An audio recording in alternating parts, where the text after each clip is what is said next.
महाराज जी आपके चरणों में कोटि कोटि प्रणाम। महाराज जी, कर्म करें पर कर्म का बंधन ना हो, वैसा कर्म क्या है? अहंकार रहित होकर कर्म करना, देहाभिमान रहित होकर कर्म करना, ये ज्ञानी पुरुष के द्वारा होता है, अज्ञानी जीव से नहीं होगा। अज्ञानी तो देहाभिमान में युक्त होकर के ही करता है। मैं ये खा रहा हूं, मैं पी रहा हूं, मैं देख रहा हूं, मैं सुन रहा हूं, और ज्ञानी इसे ऑपरेशन करता है। मैं नहीं, नेत्रेंद्री का विषय है देखना, रसेंद्री का विषय खाना, श्रवणेंद्री का विषय सुनना, त्वगेंद्री का विषय स्पर्श। अपनी अपनी इंद्रियां गुणों के अनुसार बर्ताव कर रही, वो करता हुआ भी कुछ नहीं करता। अहंकार रहित, देहाभिमान रहित, अहंकार विमूढ़ आत्मा करता है मिति मन्यते। अहंकारी विमूढ़ आत्मा जो है वो अपने को कर्ता मानता है, तो इसलिए वो बंधता जाता है। और जब अपने को कर्ता नहीं माना जाता, जैसे बड़ा सूक्ष्म प्रसंग है, एक बार रास में भगवान विलंब से आए, तो गोपी जनों ने कहा कि प्रभु आप विलंब आज कर दिए। उनका आज हमारे गुरु पल्ली पार यमुना जी के आए हुए हैं, तो उनके दर्शन करने गए थे। तो उनका आपके गुरु कौन? जगत गुरु तो आप है, आपके गुरु कौन है? तो उनका दुर्वासा जी आए हैं उनके दर्शन करने। तो उनका हम लोग भी दर्शन करने जाए। तो उनका हाँ जाइए, पर संत के पास खाली हाथ नहीं जाना चाहिए, कुछ लेके जाना चाहिए। तो सब गोपियों ने पुआ पूड़ी खीर ये सब बनाई, और फिर भगवान से पूछा कि पल्ली पार कैसे जाए, यमुना बहुत बड़ी हुई है। तो भगवान ने कहा कह देना यमुना जी से कि अगर श्री कृष्ण अखंड बाल ब्रह्मचारी हैं तो मार्ग दे दे। गोपियां मुस्कुराई, क्योंकि जो ब्रह्मचर्य के नियम हैं उनसे। अब वो गई और यमुना जी से कहा अगर हमारे श्री कृष्ण अखंड बाल ब्रह्मचारी, तो मार्ग दे दिया यमुना जी ने। वहां गई, दुर्वासा जी की सेवा में वो सब रखा, कचौड़ी पकौड़ी सब पुआ मेवा मिष्ठान, उन्होंने मुंह बगाड़ दिया, वो ऐसे पवाती गई। सब जितनी गोपियां थी कुंतलों पा गए, तो दिव्य ऋषि है। इसके बाद प्रणाम किया, कहा महाराज अब ये वापस कैसे जाए, यमुना जी बड़ी हुई। तो बोले आई कैसे? बोले श्री कृष्ण ने कहा था कि अखंड बाल ब्रह्मचारी हो तो यमुना जी मार्ग दे दे। तो उनका जाओ यमुना जी से कह दो कि दुर्वासा जी दूब के रस के सिवा अगर अपनी जबान में कुछ ना रखते हो तो यमुना जी मार्ग। यार गुरु चेला दोनों झूठे कुंतलों खीर पुआ तो हमारे साथ हाथ से पाए, और कह रहे जवाल में दूब के रस के सिवा कुछ न रखते हो। पर उन्होंने यमुना जी से कहा कि दुर्वासा अगर अपनी जबान में दूब के रस के सिवा कुछ न रखते हो तो आप मार्ग दो। यमुना जी ने मार्ग दे दी। गोपी जन भगवान के पास गई, भगवान ने कहा दर्शन कराए। बोले हाँ दर्शन किया, पर जैसे गुरु वैसे चेला, दोनों निकले। तो बोले मतलब? बोले दोनों झूठे हो। तो भगवान ने इसी विषय को बताया कि जो अभिमान रहित हैं, कर्तत्व भोक्तत्व भाव रहित हैं, वो सब खाते हुए भी कुछ नहीं खाते, सब कुछ करते हुए भी नहीं, सुनते हुए देखते हुए कुछ नहीं करते। वो स्थिति ज्ञान के द्वारा आती है, वह ज्ञानी के द्वारा नहीं होती। गुणानुगुण वर्तन्ते मनुष्या पार्थ सर्वसा, गुणों से गुण बरत रहे, और वो दृष्टा साक्षी भाव है। अपने लोग कर्ता भाव में रहते हैं, साक्षी भाव में नहीं रहते। तो जो साक्षी दृष्टा भाव में रहता है और क्रियाएं माया की माया गुणों में देख रहा है, वो कभी कर्म का कर्ता नहीं होता, कर्म करते हुए भी बंधता नहीं। समझ रहे ना जी? भवानी सिंह जी जयपुर से। श्री हरिवंश। श्री हरिवंश। महाराज जी, महाराज जी मैंने आपको अपना गुरु माना है, मैं आपकी बताई सारी बातों को पूर्ण रूप से पालन करने का प्रयास कर रहा हूँ। महाराज जी मैं अपने माता पिता के ऐसा क्या करूं कि एक बेटा होने के नाते उनको भी इसी जन्म में निश्चित ही भगवत प्राप्ति हो जाए? आप भजन करो तो उनको भगवत प्राप्ति हो जाएगी। अगर तुम्हें भगवत प्राप्ति हो जाए तो 21 पीढ़ियां तर जाएंगी, 14 आगे की 7 पीछे की। तो माता पिता तो दूसरी पीढ़ी में है। ठीक है, खूब भजन करो और भगवान की लीला कथा सुनो, भगवान के चरणों में दासत्व भाव रखो, निरंतर भगवान में चित्त जोड़ो, तो माता पिता क्या 21 पीढ़ियों का कल्याण हो जाता है। शास्त्रों में ऐसा वर्णन है। पर भगवत प्राप्ति करना कठिन है, क्योंकि जहां भजन करोगे तो भोगों का आकर्षण होगा। भक्तों के लिए जब भगवान से विमुख किया जाता है तो हर सुविधा माया दे देती, भोगो। बस उस समय ध्यान रखें मुझे भगवान को प्राप्त करना है। ये भोग रूपी विष खा के बावरा नहीं बनना, मुझे भगवान का भजन करना है, भगवान की प्राप्ति करनी, इसलिए विषय सेवन तो करें, लेकिन धर्मयुक्त विषय सेवन करें। जैसे ब्याह ना हो तब तक ब्रह्मचर्य रहे, जब ब्याह हो तो एक पत्नी व्रत रखे, अपनी पत्नी के सिवा किसी की तरफ गंदी दृष्टि न रखे, धर्म की कमाई से अपना पेट पोषण करे और खूब नाम जप करे, तो माता पिता का भी उद्धार हो जाएगा, आपका भी उद्धार हो जाएगा। जी महाराज जी, मतलब मैं आपको हमेशा में साथ रखना चाहता हूँ। हाँ, ये भाव का विषय है, ये तो भाव का विषय है बच्चा, हमसे बताने की जरूरत थोड़ी। महाराज जी, एक बार कह दीजिए, आप मेरे से प्यार करते हैं, आप मेरे साथ हैं हमेशा। हम तो सबके साथ हैं। ये बोल दीजिए महाराज जी, आप मेरे साथ हैं। हम सबके साथ है बच्चा, तुम्हारी अकेले साथ थोड़ी, हम तो सबके साथ है।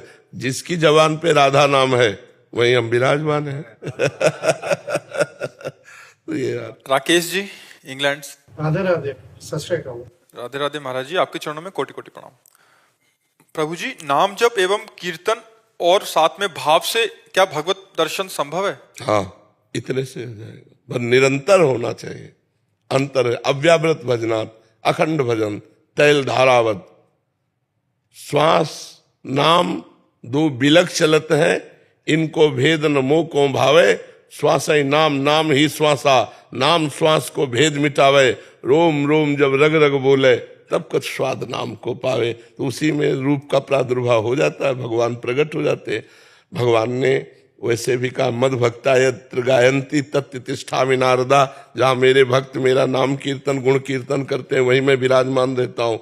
हमारी वाणी जी कहती, नाम वाणी जहाँ श्याम श्यामा तहाँ, नाम वाणी सुनत श्याम श्यामा सुबस, नाम वाणी निकट श्याम श्यामा प्रगट। खूब नाम जप करो, नाम कीर्तन करो, इसी से हो जाएगा।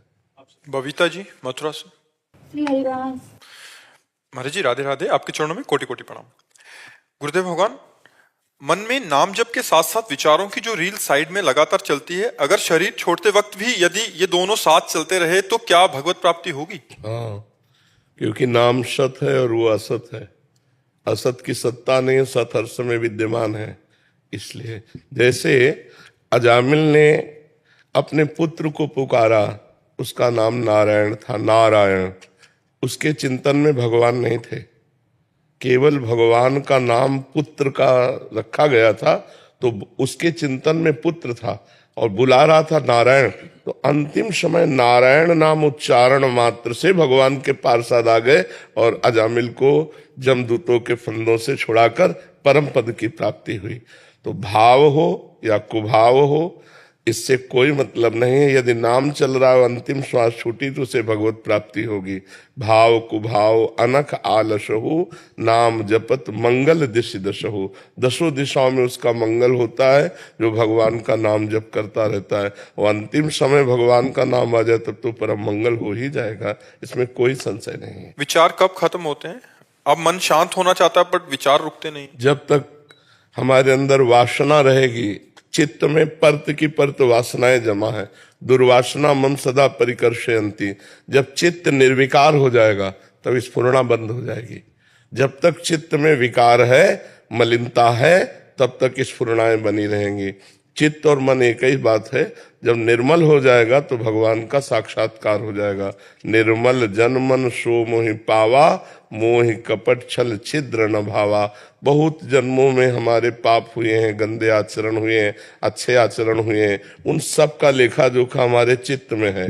जब तक वो पूरा डिलीट नहीं होगा तब तक भगवदानंद की अनुभूति नहीं होगी। इसलिए खूब नाम जप करते रहो। प्रत्येक नाम आपकी वासनाओं को नष्ट कर रहा है, धीरे धीरे धीरे धीरे। देखो, जब इच्छाएं थी तो जलन होती थी, अशांति होती थी। अब जब कोई इच्छा नहीं तो परम शांति। मतलब आप अनुभव नहीं कर सकते कि कितना सुख है। उसको कैसे वाणी से बताए कि कितना सुख है। कामनाओं में, भोगों में लोगों ने मस्ती समझ रखी है, और जबकि भोग और कामनाएं हमारी मस्ती को नष्ट करती है, हमारे आनंद को छीण करती है। कोई भी भोग भोगने के बाद एक अंदर अतृप्ति, एक अंदर अशांति होती है। अगर भोगों का त्याग कर दिया जाए तो अभी असली मस्ती जागृत हो जाए, जो हमारा चैतन्य घन आत्मानंद स्वरूप है। जहां जरा सा भगवदानंद मिला, भाग पड़ेगा जीव संसार से, मन हमारा भाग पड़ेगा भगवान की तरफ। अभी भगवान का सुख मिला नहीं, और संसार का सुख छूटा नहीं, तो ये लगता है कि इस शरीर में नहीं तो इस शरीर में मिल जाएगा, इस शरीर में नहीं तो इस शरीर में, भोगते भोगते जीवन व्यतीत हो जाता है और कभी तृप्ति नहीं होती, क्योंकि इसमें है ही नहीं कुछ। तृप्ति कहां से हो? कुछ हो तो तृप्ति मिले।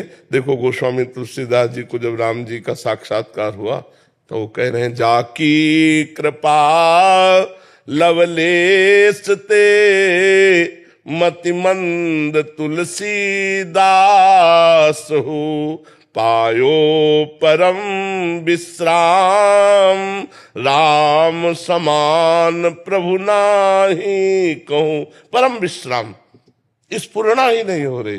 जैसे ऊसर भूमि में बीज बो दो तो जगेगा ही नहीं, ऐसे ही जिस हृदय में परमानंद का अनुभव होता है, विश्व के सारे भोग एकत्रित कर दो, भोगने की इच्छा ही नहीं रहेगी। क्योंकि जब अंदर आनंद मिलता है तब ये बाहर थोथा आनंद नहीं। यहां कौन सा आनंद है? जैसे हम रुपया रखते हैं तो रुपया इसलिए प्रिय कि भोग सामग्री मिलती है। अगर भोग सामग्री न मिले तो रुपये से कोई प्यार नहीं। आप देखो, अभी आपको 2000 नोट के एक टाली भर गिरवा दी जाए रुपया आपके सामने, आप एक भी नहीं उठाएंगे। क्यों भाई? 2000 है। बोले नहीं, अभी चलते नहीं, इनसे भोग सामग्री नहीं मिलेगी। तो रुपया से हमें प्रेम नहीं है। रुपया इसलिए चाहिए कि भोग सामग्री मिलेगी। भोग सामग्री शरीर स्वस्थ, शरीर स्वस्थ भोग भोगने के लिए। पूरा माइंड को आप अपने पढ़ो, इतना ही है कला। इसका अंतिम विश्राम काम सुख है। देख लो, सब देखो दिमाग में, रुपया पैसा खान पान कपड़ा लत्ता मकान दुकान सब, लेकिन अंतिम विश्राम कहाँ मानता है? राम नहीं, काम। अंतिम विश्राम अपनी कामनाओं की पूर्ति। और हमारी कामना कहाँ से पूर्ति होती है? जरा उस स्थानों को देखो जहां हाथ लगा दो तो रज लगा के साबुन लगा के हाथ धोना पड़े। इसको एक सीमा में बांधा गया कि 25 वर्ष तक ब्रह्मचर्य रहिए, ब्रह्मचर्य के बाद जब गृहस्थ में जाइए तो एक पत्नी व्रत रहिए। कोई धर्मशास्त्र को मान रहा है क्या? Boyfriend girlfriend, breakup, boyfriend girlfriend, व्यभिचार, व्यसन, हिंसा, यही सब बढ़ता चला जा रहा है। आप देखो ना, अगर हमने आपसे प्यार किया तो आपको सुख देना चाहिए।